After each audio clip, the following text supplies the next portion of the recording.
সবুজ পার্কের ভেতর দাঁড়িয়ে তুমি যখন একটু পিছনে ঘুরে তাকালে চারপাশটা অদ্ভুত নীরব হয়ে গেল।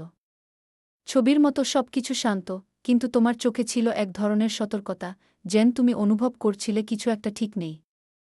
সেদিন বিকেলটা ছিল সাধারণ দিনের মতোই। তুমি কালো হুডি পরে হাঁটতে বের হয়েছিলে। কিন্তু হঠাৎ আকাশটা অদ্ভুতভাবে মেঘলা হয়ে গেল।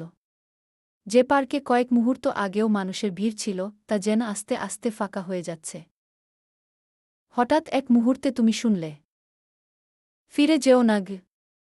গলার স্বরটা ছিল খুব কাছের কোনো গাছের পেছন থেকে। তুমি তাকালে, কিন্তু কাউকে দেখা গেল না। বাতাস ছিল একদম থমকে থাকা। তোমার হাতঘড়ির সেকেন্ডের কাঁটাও যেন থেমে গেছে। ঠিক তখনই তুমি দেখলে, পার্কের দূরে শহরের বিল্ডিংগুলো হালকা কুয়াশায় ঢেকে যাচ্ছে। যেন পুরো শহরটা মিলিয়ে যাচ্ছে, আর তার জায়গায় তৈরি হচ্ছে আরেকটা অচেনা, পরিত্যক্ত, জনশূন্য শহর। তুমি এক পা এগোতেই গাছের পাতাগুলো শো শো করে উঠল। মনে হলো, ওরা তোমাকে সতর্ক করছে।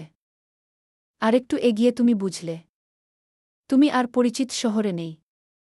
এটা সেই জায়গা নয় যেখানে তুমি প্রতিদিন আসো।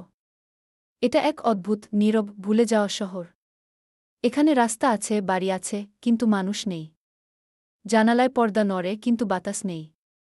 দূরে একটা স্ট্রিট লাইট জ্বলে, কিন্তু চারপাশ অন্ধকার। তোমার মনে হল, হয়তো তুমি ভুলবশত এমন এক শহরে ঢুকে পড়েছ যেটাকে মানুষ ভূতের শহর বলে।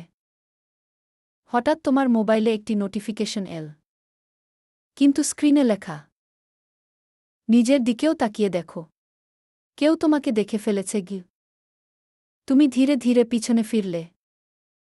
ছবিতে যেমন তুমি দাঁড়িয়েছিলে, ঠিক সেই ভঙ্গিতে, পেছনে গাছের আড়াল থেকে দুটো চোখ তোমার দিকে তাকিয়েছিল।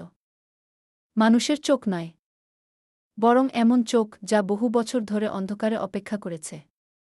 তুমি এক মুহূর্তে বুঝলে, তুমি আর একা নও। ভূতের শহর তোমাকে দেখেছে।